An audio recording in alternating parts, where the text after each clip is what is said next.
جیسے کہ موسیٰ علیہ السلام تشریف لے گئے لیکن تورات قائم رہی، موجود رہی. بنی اسرائیل جب تک عمل کرتے رہے کتاب موجود رہی. جب انہوں نے بالکل بے نیازی اختیار کی اس سے تو اللہ تعالیٰ نے کتاب بھی اٹھا لی، اور اس کتاب کے اندر ہدایت تھی، یاد دہانی تھی لب رکھنے والوں کے لیے. اولل الالباب، لب پہلے بھی ہم نے ایک دفعہ ذکر کیا تھا کہ لب کیا ہوتا ہے. عقل جو فطرت کی رہنمائی میں کام کرے، وہ ہوتے ہیں لب والے. عقل سلیم ہو، فطرت بھی سلیم ہو، جیسے ہی ان کے سامنے وحی کا نور آتا ہے، نور علی نور ہو جاتے ہیں، نور فطرت اور نور وحی جمع ہو جاتا ہے. یہ ہوتے ہیں اولو الالباب. تو سب نے ہدایت نہیں حاصل کی تورات سے بھی، بس اولو الالباب ہی نصیحت حاصل کرتے ہیں اللہ کے کلام سے. اکثریت ماننے سے انکار کرتی ہے.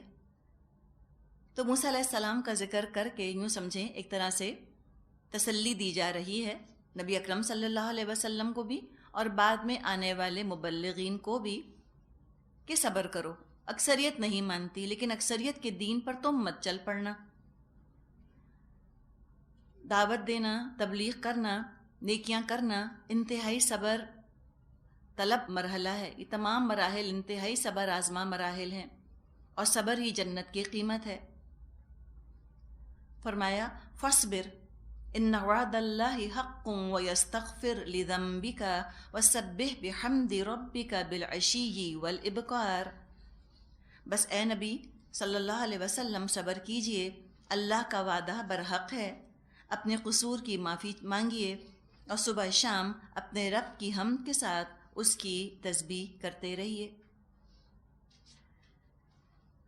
تو جو اللہ تعالیٰ نے یہاں پر تسلی دی ہے کہ صبر کیجئے، اور صبر پہ جمے رہنے کا طریقہ کیا ہے؟ استغفار.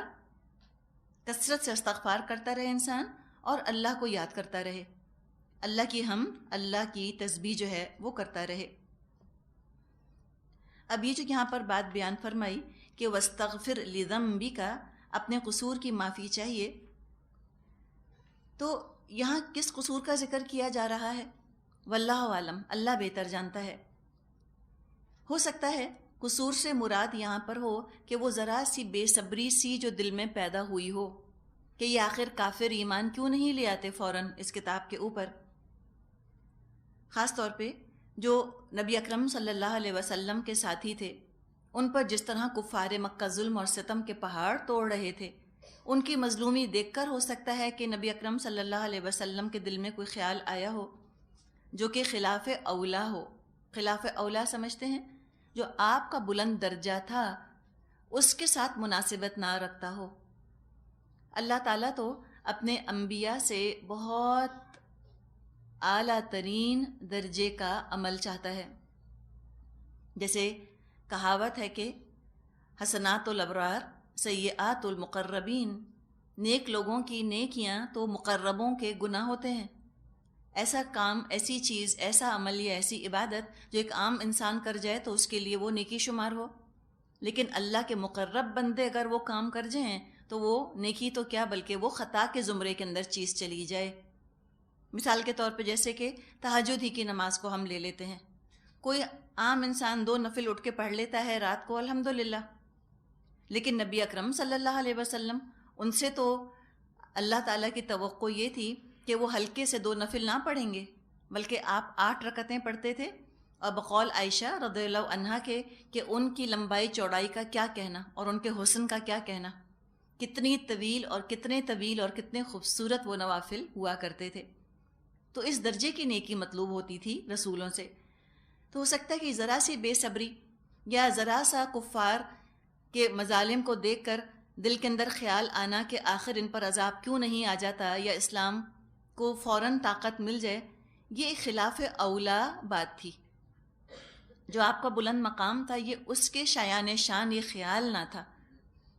جو بیسٹ درجہ تھا اس سے ذرا سا یہ کمتر ہو رہا تھا. تو اس پر ہو سکتا ہے فرمایا گیا کہ آپ اپنے قصور کی معافی مانگیے اللہ سے. یا یہ بھی ہو سکتا ہے کہ خطاب نبی اکرم صلی اللہ علیہ وسلم سے ہے لیکن سنانا دراصل امتیوں کو ہے کہ تم جب دعوت اور تبلیغ کے کاموں کے لیے نکلو تو کہیں ایسا نہ ہو کہ دوسروں کے گناہ دیکھ دیکھ کر تمہیں کوئی سینس آف سپیریورٹی حاصل ہونے لگ جائے تمہیں کوئی احساس برتری ہونے لگ جائے کہ دیکھو ہم گناہوں سے کیسے بچے ہوئے ہیں، دیکھو ہم کتنے اچھے ہیں، کوئی عجب پیدا ہونے لگ جائے، کوئی خود پسندی تمہارے اندر آنے لگ جائے، اپنی نظروں میں تم اعلیٰ ہونے لگ جاؤ، دوسرے تم کو گھٹیا لگنے لگ جائیں، اگر یہ خیال آیا ہے تو استغفار کرو اپنے گناہ کے اوپر، یہ غلط خیال ہے، اور یہ سوچو کہ ہم سے بھی تو خطائیں ہوئیں تو اللہ ہمیں بھی تو معاف فرماتا ہے۔ جو اللہ کے غصے سے، اللہ کے غضب سے بچنا چاہتا ہے، اس کو چاہیے خود غصہ نہ کرے، اور جو چاہتا ہے کہ قیامت کے دن اللہ مجھے معاف کرے، اسے چاہیے کہ لوگوں کی خطاؤں سے درگزر کرے، اور نیکیوں میں یعنی گناہوں پر استغفار، اور نیکیوں میں آگے بڑھنے کے لیے جو توانائی درکار ہے وہ حاصل ہوگی حمد اور تسبیح کرنے سے۔ صبح شام تسبیح کرو اپنے رب کی۔ ان الذین یجادلون فی آیات اللہ بغیر سلطان اتاہم ان فی صدورہم الا کبر ما ہم ببالغیہ فاستعذ باللہ انہ هو السمیع البصیر۔ حقیقت یہ ہے جو لوگ کسی سند اور حجت کے بغیر جو ان کے پاس آئی ہو اللہ کی آیات میں جھگڑا کر رہے ہیں، ان کے دلوں میں کبر بھرا ہوا ہے، مگر وہ اس بڑائی کو پہنچنے والے نہیں ہیں جس کا کہ وہ گھمنڈ رکھتے ہیں۔ بس اللہ کی پناہ مانگ لو، وہ سب کچھ دیکھتا اور سنتا ہے۔ یعنی جھگڑنا اللہ کی آیات میں بغیر کسی دلیل کے، جھگڑنے سے مراد کیا؟ بحثیں کرنا، سیدھے سادے انٹرپریٹیشن کو جو صاف صاف کسی عمل کی تفسیر چلی آ رہی ہے، قرآن کی کسی آیت کی ایک واضح مسنون تفسیر موجود ہے، یا کسی عمل کے بارے میں پتہ ہے کہ بھئی یہ عمل ایسے کرنا چاہیے، اس میں کنٹروورسی کھڑی کرنا، اس میں جھگڑا پیدا کرنا، اور جو چیز نبی اکرم صلی اللہ علیہ وسلم سے ثابت ہے اور صحابہ سے چلی آ رہی ہے، اس کو چھوڑ کر قرآن کو ری انٹرپریٹ کرنے کی کوشش کرنا، یہ دراصل دین میں جھگڑنے والی چیزیں ہیں۔ یا یہ ہے کہ قرآن، جیسے بھی ہم نے بات کی کہ قرآن کو چھوڑ کر کوئی اور اپنی طرف سے مطلب تلاش کرنا اس کے اندر، اور یہ آپ دیکھیں کہ یہ چیز مسلمانوں ہی میں سے بعض طبقات کی طرف سے ملتی ہے۔ ایک اور طریقہ جو آج کل شروع کیا ہے جھگڑنے کا قرآن کی آیات میں، وہ یہ ہے کہ محکمات کے بارے میں جو کھلی کھلی حرام چیزیں ہیں ان کے بارے میں کہہ دو کنٹروورشل ہیں۔ شراب کے لیے کہہ دو کنٹروورشل ہے، there's a difference of opinion۔ پردے پہ تو آپ بہت ہی سنتی ہوں گی، یہ بڑا کنٹروورشل ہے، یہ پردے کا ٹاپک تو اس میں تو بڑا ہی ڈفرینس آف اوپینین ہے۔ یہ کیا ہے؟ یہ جھگڑنے والی چیزیں ہیں، لوگوں کے دلوں کے اندر شکوک اور شبہات پیدا ہو جاتے ہیں کہ اچھا یہ ہے یا نہیں ہے یا نہیں، وہ کہتے ہیں ہاں ڈفرینس آف اوپینین ہے، یہ بڑی کنٹروورشل چیز ہے۔ تو یہ طریقہ ہم دیکھتے ہیں کہ اللہ کی آیات میں جھگڑا کرنا بغیر کسی دلیل کے، بس ریٹرک، آئیں بائیں شائیں۔ ٹاک شوز کے اندر تو یہ چیز ایسی سامنے آتی ہے، ایک موضوع لے لیتے ہیں، اس پر دو لوگوں کو بٹھا دیتے ہیں جو اس کے حق میں دلائل دیں، دو کو بٹھا دیتے ہیں جو اس کے مخالفت میں دلائل دیں، دیکھنے والا سوائے کنفیوژن کے کسی چیز کا شکار نہیں ہوتا، کچھ بھی مسئلہ حل نہیں ہوتا۔ بات کسی بھی طرح یہ ثابت نہیں ہوتی کہ جو یہ موضوع تھا، اس موضوع کے بارے میں یہ کیا کہنا چاہ رہے ہیں، کیا ہمیں ایسے کرنا چاہیے یا ہمیں ایسے نہیں کرنا چاہیے۔ وہ کہتے نہیں بھائی ڈونٹ بی ججمنٹل، ہم کوئی اس پر رائے نہیں دیں گے، حتمی فیصلہ نہیں کریں گے، اس کی بات بھی سن لیں، اس کی بات بھی سن لیں، اس کے حق میں بھی دلائل ہیں، اس کے خلاف بھی دلائل ہیں۔ تو یہ کیا ہوا؟ سننے والا تو بیچارہ پریشان ہو گیا نا، وہ تو کسی حتمی نتیجے پر پہنچ ہی نہ پایا۔ تو یہ کہنے کو کیا ہے کہ دیکھو ہم کیسے دین کو بیان کر رہے ہیں، وہ کچھ بیان نہیں ہو رہا، ایسے ٹاک شوز کے اندر کچھ حل نہیں ہوتا، صرف چیزوں میں کنفیوژن پیدا ہوتا ہے۔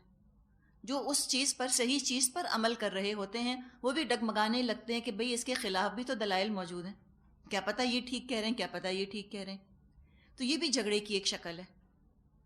اللہ تعالیٰ نے وجہ بتا دی۔ وجہ کیا ہے؟ ان کے دلوں میں تکبر ہے، یہ اپنی ذات کی بڑائی چاہتے ہیں، یہ دراصل اپنی ذات کی بڑائی چاہتے ہیں کہ ہم کسی طرح نمایاں ہو جائیں، ہم ایسی کوئی نئی نرالی بات نکال کر لائیں کہ لوگ دنگ ہو کے رہ جائیں اور ہمارا نام لوگوں کی زبانوں پر آنے لگ جائے، چرچا میرا ہونے لگ جائے، لوگ کہیں کہ سنا ان کو فلاں کو کیا کہہ رہے تھے وہ۔ اور یہی ہوتا ہے نا، جو دین کے سیدھے سادے مفہوم سے ہٹ کر کوئی ٹیڑھ نکالتا ہے، کوئی کٹ پیچ والی باتیں کرتا ہے، لوگ اس کا تذکرہ کرنا شروع کر دیتے ہیں، اور لوگ کہتے ہیں تم نے سنا فلاں کو وہ کیا کہہ رہے تھے؟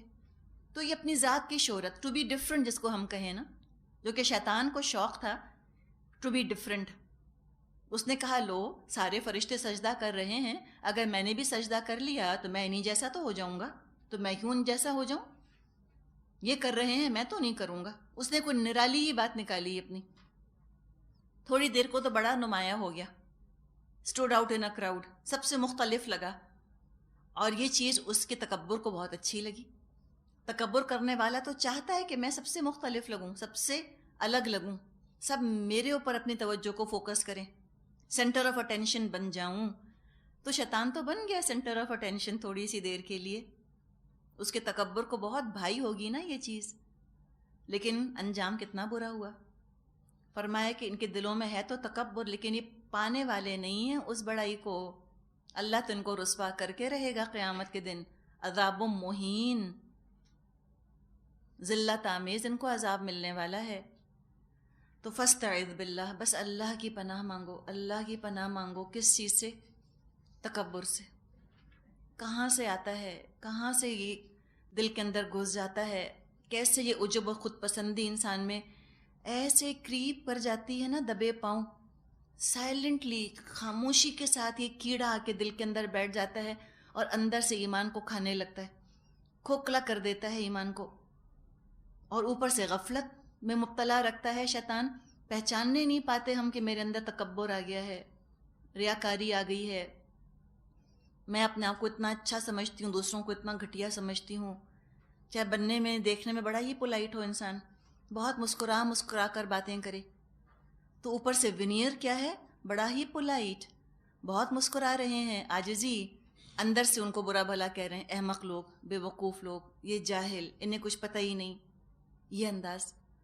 تو اس سے بہت بچنے کی ضرورت ہے. دیکھیں فاستعذ باللہ، ہم سب اللہ سے پناہ مانگیں. اللہ کہہ رہا ہے ہم سے نا تم اللہ سے پناہ مانگو کہ تمہارا یہ حال نہ ہو جائے، اور اگر یہ حال ہو گیا تو اللہ تو ہمیں اس سے نجات دے دے. تو یہ اندر جو ہم بات نہیں کرتے، خیر خواہی، خیر خواہی اتنی ضروری ہے اگر ہم تکبر سے بچنا چاہتے ہیں. ایسے لوگوں کے اوپر اندر ہی اندر دلی دل میں فتوے مت جڑا کریں، یہ گندے، یہ برے، یہ نہیں سمجھیں گے، یہ بدتمیز، یہ گمراہ. ایک درد ہونا چاہیے کہ اللہ میں بھی تو گمراہ تھی، اللہ تو نے مجھ کو بھی تو ہدایت دی، اللہ تیرا ہی کرم ہوا تو مجھے ہدایت ملی، میں اس طرح مر جاتی مجھے پتہ بھی نہ چلتا، قبر میں پہنچ کے پتہ چلتا کہ اوہو یہ کچھ کرنا تھا. تو جب اللہ تو مجھ کو روشنی دکھا سکتا ہے تو اللہ تو ان کو بھی تو دکھا سکتا ہے. تو یہ تھا رسولوں کا طریقہ، تڑپ تڑپ کے دعا کرنا امت کے لیے کہ اللہ ان کو سیدھا راستہ دکھا دے، اور اللہ سے پناہ کہ اللہ کہیں تکبر اگر نہ پیدا، اللہ تکبر پیدا نہ ہو، اگر ہو گیا تو اللہ تو اس کو ختم کر دے، تو عاجزی میرے دل کے اندر ڈال دے. اور جس دل کے اندر اللہ کی بڑائی ہوگی، اللہ کی عظمت کا خیال ہوگا اور اپنے گناہوں کا خیال ہوگا، انشاءاللہ اس دل میں تکبر یا تو آئے گا نہیں، یا آئے گا تو جلد نکل جائے گا. تو فرمایا انہو هو السمیع البصیر، اللہ سب کچھ دیکھتا ہے، سب سنتا ہے، علیم بذات الصدور ہے، سینوں کے حال بھی جانتا ہے، دلوں کے اندر بھی دیکھ لیتا ہے وہ کہ کیا پل رہا ہے وہاں پر. لخلق السماوات والارض اکبر من خلق الناس ولکن اکثر الناس لا يعلمون. آسمانوں اور زمین کا پیدا کرنا انسانوں کو پیدا کرنے کی بنسبت یقیناً زیادہ بڑا کام ہے، لیکن اکثر لوگ جانتے نہیں. دیکھیں جو لا یعلمون ہوتے ہیں وہی تکبر کا شکار ہوتے ہیں. تکبر تو ہے ہی جہالت کی پیداوار. مثال کے طور پہ اگر کوئی شخص صرف اپنے ہی آپ کو دیکھتا ہے اور کسی اور سے وہ واقف نہیں ہے، اپنی ہی ذات سب سے اہم لگے گی نا، وہی تو سیلف سینٹرڈ ہوگا. جو اپنے علاوہ اور کسی کو دیکھتا نہ ہو، اس کو لگے گا بس میں ہی میں ہوں جیسے. لیکن جب علم بڑھتا ہے انسان کا اور اس کا ذہن وسیع ہوتا ہے، پہلے کیا تھا؟ اس ذہن کے اندر میں بس رہی تھی. اب جب ذہن کھلا، ذہن وسیع ہوا، تو اس ذہن کے اندر جب وسعت آئی تو اور علم بڑھا، جیسے جیسے علم بڑھے گا ویسے ویسے اپنی ذات جو ہے وہ شرنک ہوتی چلی جائے گی، چھوٹی ہوتی چلی جائے گی.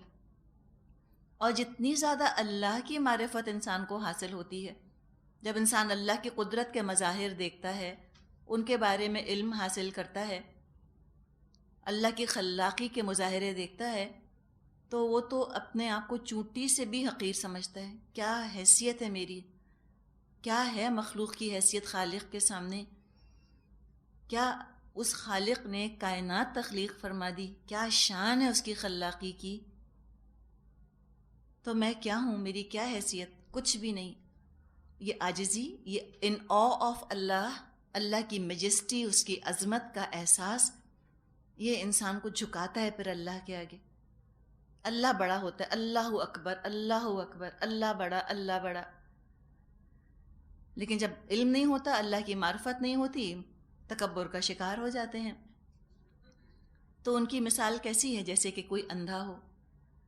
فرمایا وما یستوی الاعمی والبصیر، یہ نہیں ہو سکتا کہ اندھا اور بینا یکساں ہو جائیں، نہیں ہو سکتا. کون ہے اندھا؟ جس کو کہ اللہ نظر نہیں آتا، خالق نظر نہیں آتا، صرف مخلوق نظر آتی ہے. ہم ایک ٹرم استعمال کرتے ہیں، بلائنڈ اسپاٹ. سب کچھ نظر آتا ہے، ہر زاویے، ہر اینگل سے، ایک خاص زاویے سے کوئی چیز نظر نہیں آتی. تو یہ وہ لوگ ہیں، سب نظر آ گیا، لیکن جب اللہ کا معاملہ آتا ہے، ایک بلائنڈ اسپاٹ ہے ان کا، اللہ نظر نہیں آتا. کچھ لوگ کلر بلائنڈ ہوتے ہیں، بہت سے رنگ نظر آتے ہیں، لیکن کچھ رنگ ہیں جو ان کو نظر نہیں آتے، یا وہ رنگ ان کو ویسے نہیں نظر آتے جیسے وہ حقیقت میں ہوتے ہیں. اسی طرح کچھ لوگ ہوتے ہیں، انہیں سب رنگ نظر آتے ہیں، صبغت اللہ نظر نہیں آتا، اللہ کا رنگ نظر نہیں آتا.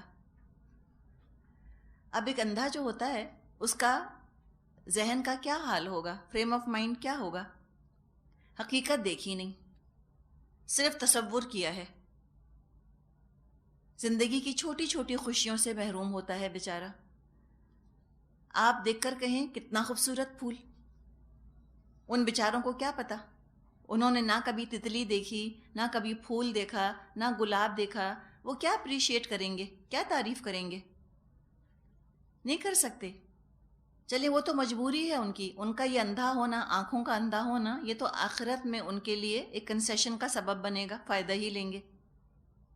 آنکھوں کا حساب ہی نہ ہوگا ان سے، اس لیے کہ اللہ نے آنکھیں نہیں دی.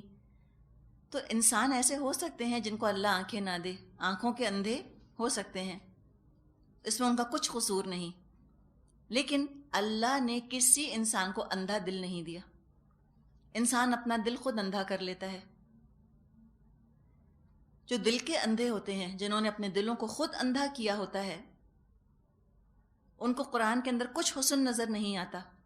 آپ کہیں اف کتنی خوبصورت آیت، وہ کہتے ہیں اس میں کیا خوبصورتی ہے؟ آنکھوں سے نظر آ رہا ہوتا ہے قرآن، لیکن دل ان کے اندھے ہوتے ہیں. سورہ حج میں ہم نے پڑھا تھا وَلَا تَعْمَ الْأَبْصَارُ وَلَكِنْ تَعْمَ الْقُلُوبُ الَّتِي فِي الصُّدُورِ.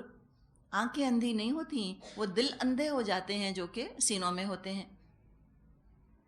تو اندھوں کی زندگی میں تو کوئی نور نہیں ہوتا، ان کی زندگی میں بھی قرآن کا نور نہیں، تو یہ اندھا پن ہی تو ہے. اللہ نور السماوات والارض، اللہ ہے نور آسمانوں کا اور زمین کا. تو انہوں نے تو اللہ کو بھی چھوڑ دیا، قرآن کو بھی چھوڑ دیا، اندھے ہی ہو گئے. اب اگر یہ اندھے ہیں، یہ کیسے منزل پر پہنچیں گے؟ اگر انسان کو چوائس دی جائے، کوئی انسان اندھا ہونا پسند نہ کرے، کوئی نہیں چاہے گا کہ میں اندھا بن جاؤں. تو پھر جب اللہ تعالیٰ نے یہ روشن آیات زندگی میں بھیج دیں، تو کیوں انسان ان کو چھوڑے، کیوں ان سے نظریں چرائے؟ فرمایا ما یستوی الاعمی والبصیر، یہ نہیں ہو سکتا کہ اندھا اور بینا یکساں ہو جائیں. والذین آمنوا وعملوا الصالحات ولا المسیء قلیلا ما تتذکرون، اور ایماندار اور صالح اور بدکار برابر ٹھہریں، یہ نہیں ہو سکتا، لیکن کم ہی تم لوگ بات کو سمجھتے ہو، کم ہی ایسا ہوتا ہے کہ تم کو بات سمجھ میں آ جائے. اس کے بارے میں ایک حدیث ہے، اور یہ سارے مسائل آپ دیکھیں کیوں ہیں؟ اس لیے کہ آخرت اوجھل ہے نظروں سے، اس کا ذکر فرمایا۔ یہ آیت پڑھتے ہیں اگلی، پھر انشاءاللہ حدیث کی بات کرتے ہیں۔ فرمایا ان الساعۃ لآتیۃ لا ریب فیہا، یقیناً قیامت کی گھڑی آنے والی ہے، اس میں کوئی شک نہیں۔ ولیکن اکثر الناس لا یؤمنون، مگر اکثر لوگ مانتے نہیں، اکثر لوگ اس پر ایمان نہیں رکھتے۔ بہقی میں یہ روایت ہے جابر رضی اللہ عنہ سے، انہوں نے بیان کیا کہ رسول اللہ صلی اللہ علیہ وسلم نے فرمایا، میں اپنی امت پر جن بلاؤں کے آنے سے ڈرتا ہوں ان میں سب سے زیادہ ڈر کی چیز ہوا سمجھتے ہیں، خواہشات، اور طول عمل، زندگی کے بارے میں لمبی لمبی آرزویں دل میں پرورش پاتی رہیں۔ فرمایا ہوا تو آدمی کو قبول حق سے مانے ہوتی ہے، اپنے نفس کی پیروی کرتا ہے، حق کی پیروی نہیں کرتا، اور طول عمل آخرت کو بھلا دیتا ہے، یعنی لمبی لمبی آرزوؤں میں دل پھنس جاتا ہے دنیا کی، آخرت کو بھول جاتا ہے اور اس کی فکر اور اس کی تیاری سے غافل کر دیتا ہے۔ اس کے بعد آپ نے فرمایا یہ دنیا دم بدم چلی جا رہی ہے، گزر رہی ہے، اور آخرت ادھر سے چل پڑی ہے، چلی آ رہی ہے۔ کتنا پیارا انداز ہے نا، دنیا یوں چل رہی ہے، آخرت وہاں سے آ رہی ہے، اور ان دونوں کے بچے ہیں، یعنی انسانوں میں سے کچھ وہ جو دنیا سے ایسی وابستگی رکھتے ہیں جیسی وابستگی بچوں کو اپنی ماں سے ہوتی ہے، اور کچھ وہ ہیں جن کو ایسی ہی وابستگی اور رغبت بجائے دنیا کے آخرت سے ہے۔ تو آپ نے فرمایا بس اے لوگو، اگر تم کر سکو تو ایسا کرو کہ دنیا سے چمٹنے والے اس کے بچے مت بنو۔ تم اس وقت دارالعمل میں ہو اور یہاں حساب اور جزا سزا نہیں ہے، اور کل تم یہاں سے کوچ کر کے دارالآخرت میں پہنچ جانے والے ہو، اور وہاں کوئی عمل نہ ہوگا، بلکہ یہاں کے اعمال کا حساب کتاب ہوگا، ہر شخص اپنے عمل کا بدلہ پائے گا۔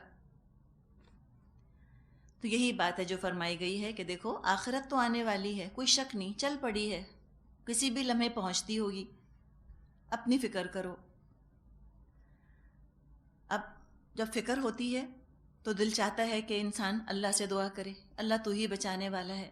دعا کا ذکر آ رہا ہے آیت نمبر 60، وَقَالَ رَبُّكُمُ ادْعُونِي أَسْتَجِبْ لَكُمْ إِنَّ الَّذِينَ يَسْتَكْبِرُونَ عَنْ عِبَادَتِي سَيَدْخُلُونَ جَهَنَّمَ دَاخِرِينَ۔ تمہارا رب کہتا ہے مجھے پکارو، میں تمہاری دعائیں قبول کروں گا۔ جو لوگ گھمنڈ میں آ کر میری عبادت سے منہ موڑتے ہیں، ضرور وہ ذلیل و خوار ہو کر جہنم میں داخل ہوں گے۔ دعا کی اہمیت، دعا کی فضیلت، اور دعا قرب اللہ کا ذریعہ، اس کا یہاں پر ذکر آ رہا ہے۔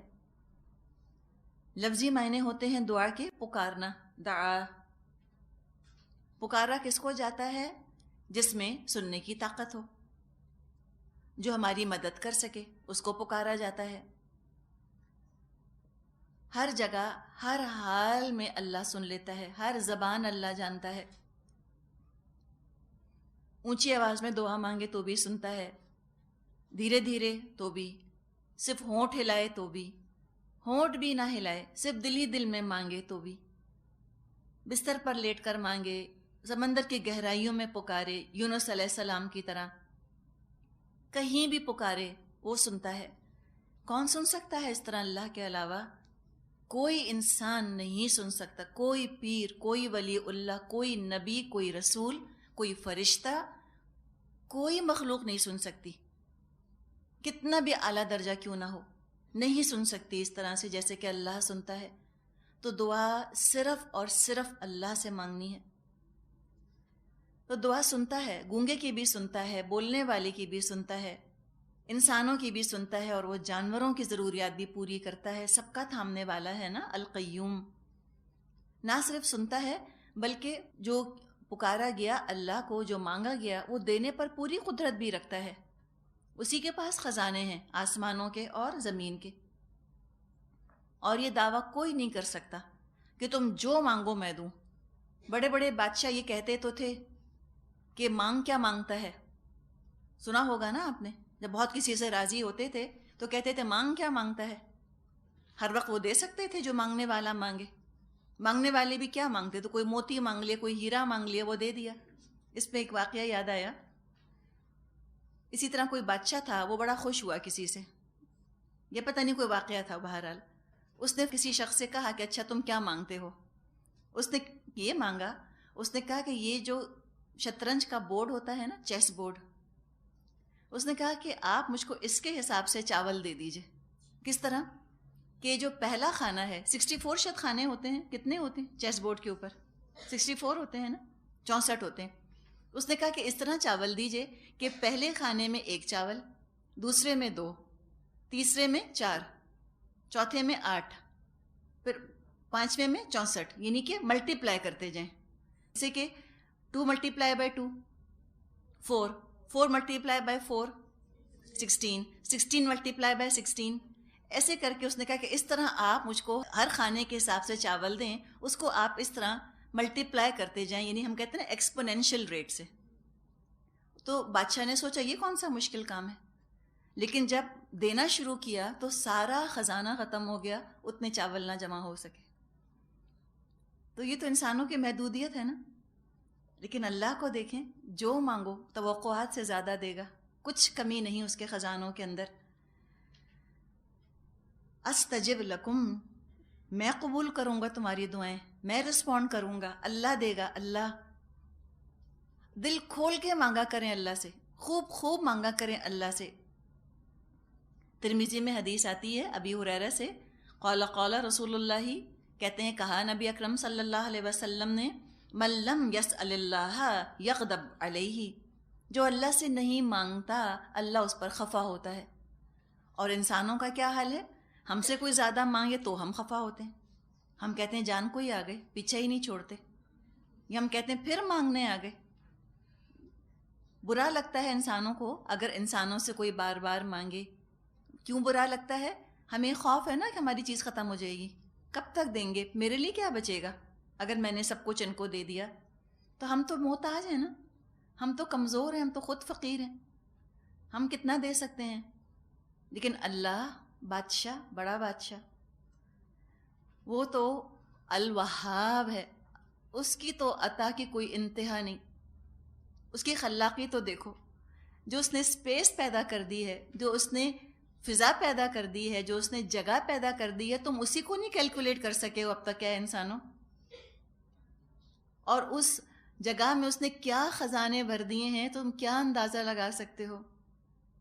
سوچیں کہ کسی کا بیت المال ہو اور اس کے بیت المال کی جو زمین ہے اس کی بھی پیمائش نہ کوئی کر سکے، تو اس کے اندر جو خزانہ رکھا ہے تو اس کی ایویلیویٹ کرے گا وہ اس کو. ابھی تو اللہ کی کائنات کتنی ہے وہی تم گمسم ہو، وہی تم سرگرداں اور حیران پریشان ہو اور حیران اور ششدر ہو رہے ہو. خزانوں کو تم کیا ناپ سکتے ہو؟ کیا چیز ہے جو تم کو نہیں دے سکتا؟ تم مانگو تو. ادعونی، مجھے پکارو، استجب لکم، میں جواب دوں گا. تم ادھر ادھر در مت کھٹکھٹانا.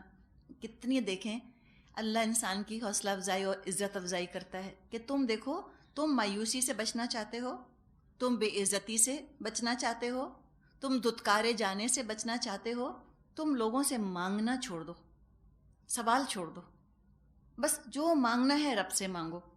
پھر تم دیکھو کہ رب کیسے انتظام کرے گا. وہ جس کے ذریعے چاہے گا تمہاری ضرورت پوری کرا دے گا، وہ جس کو چاہے گا تمہاری نوکری چاکری میں لگا دے گا. تم مانگنے والے اللہ سے بنو.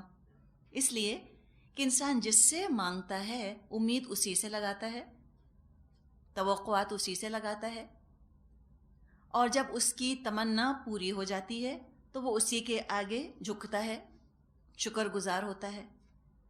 جس سے امید لگاتا ہے انسان، اطاعت اسی کی کرتا ہے، اسی کی رضا حاصل کرنے کی کوشش کرتا ہے، اسی کی ناراضگی سے ڈرتا ہے کہ بھئی مجھے تو فلاں سے کام پڑا ہوا ہے، اگر میں نے اس کو ناراض کر دیا تو وہ میرا کام نہیں کرے گا، یا مجھے اس سے کام پڑا ہے، میں نے درخواست فلاں جگہ دی ہوئی ہے، میں ہر طرح سے اس کو راضی کرنے کی کوشش کروں. تو جس سے دعا مانگتا ہے انسان اسی کو پوچھتا ہے، پرستش اسی کی کرتا ہے، عبادت اسی کی کرتا ہے. حدیث میں آتا ہے الدعاء هو العبادہ، دعا تو ہے ہی عبادت. الدعاء مخ العبادہ، دعا تو عبادت کا مغز ہے. تو اللہ تعالیٰ سے جب انسان دعا مانگتا ہے، یا تو وہ دعا ویسی کی ویسی قبول ہو جاتی ہے، یا اس سے بہتر چیز عطا ہو جاتی ہے، یا اللہ اس دعا کی برکت سے کوئی بلا دور کر دیتا ہے، یا وہ آخرت کے لیے ذخیرہ کر دی جاتی ہے. اب جب یہ دعا کا ذکر کیا جاتا ہے تو بعض دفعہ دو طرح کے سوالات لوگوں کی طرف سے آتے ہیں. ایک یہ کہ جب اللہ میری تمام ضرورتیں جانتا ہے ہی تو پھر اس سے مانگنے کی کیا ضرورت ہے، کیا فائدہ؟